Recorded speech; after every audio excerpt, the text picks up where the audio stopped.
Hi అండి, ఇంట్లో మనం పన్నీర్ ఎలా తయారు చేసుకోవాలో చూద్దామండి. నేనైతే 3 పాల ప్యాకెట్లు తీసుకున్నాను. వాటర్ పోయకుండా మనం మొత్తం కాసుకోవాలండి స్టవ్ మీద పెట్టి. ఇగో 3 పాల ప్యాకెట్లు. ఈ పాల ప్యాకెట్లు అయితే చాలా బాగుంటాయండి, చిక్కగా ఉంటాయి, మనకు మంచిగా ఎక్కువ పన్నీర్ వస్తుంది. ఇగో చూసారా 3 పాల ప్యాకెట్లు. ఇప్పుడు మనం స్టవ్ మీద పెట్టుకొని తిప్పుతూ దగ్గరే ఉంటూ కాసుకోవాలండి. అది మంచిగా మనం అక్కడే నిలబడాలి. స్టవ్ కట్టేసానండి. లెమన్ వాటర్ అయితే మనం పోసుకుందామండి. లెమన్ వాటర్ పోసుకుంటే అది మొత్తం ఇరుగుతుందన్నమాట పాలన్నీను. చూసారా, ఇలా నెమ్మదిగా పోసుకుంటూ గరిటతో నెమ్మదిగా తిప్పాలండి.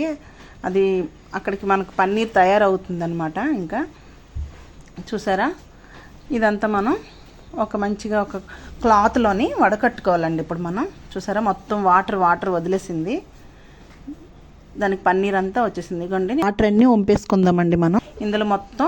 అదంతా వంపుతున్నానండి మొత్తం. ఇంకా మంచి క్లాత్ ఒకటి తీసుకొని అందులో మనం వాడని క్లాత్ తీసుకొని అందులో వేసుకోవాలండి. మనం మొత్తం పన్నీర్ మొత్తం వేసేసుకొని మంచిగా అది గట్టిగా టైట్గా ముడి కట్టాలండి, అదంతా పోయేటట్టుగా.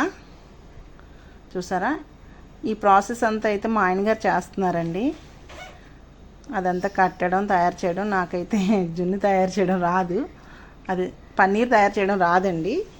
చూసారా, అలా మనం ఏదైనా రోలు బరువుగా ఉన్నది పెట్టుకోవాలండి. ఆ నీరంతా వదిలినంత వరకు కూడా మనం పెట్టుకొని, ఇక చూసారా మా ఆయనగారు అయితే తయారు చేస్తున్నారు. ఇది మనం తీసుకొని ఒక అరగంట సేపు ఫ్రిడ్జ్లో పెట్టుకోవాలండి. మళ్ళీ ఫ్రిడ్జ్లో పెట్టుకొని కొంచెం టైట్ అవుతుంది అన్నమాట. చూసారా, నేను ఫ్రిడ్జ్లో అయితే పెట్టేసుకున్నానండి. ఇగోండి, ఒక అరగంట సేపే పెట్టాను. ఇలా వచ్చింది మనకి 3 పాల ప్యాకెట్లకి. ఇది మనం నచ్చిన షేప్లో కట్ చేసేసుకుందామండి. చాలా ఈజీగా అయిపోద్దండి. చాలా ఇంట్లో చేసుకునే పన్నీర్ కూడా చాలా టేస్ట్ బాగుంటుంది బయటది కంటే. చూసారా జున్ను ఎంత బాగా వచ్చిందో పన్నీరు. ఇలా ఉంటుందండి. మీకు కనుక నచ్చినట్టయితే ట్రై చేయండి ఫ్రెండ్స్. అలాగే నా ఛానల్ని సబ్స్క్రైబ్ చేసుకొని సపోర్ట్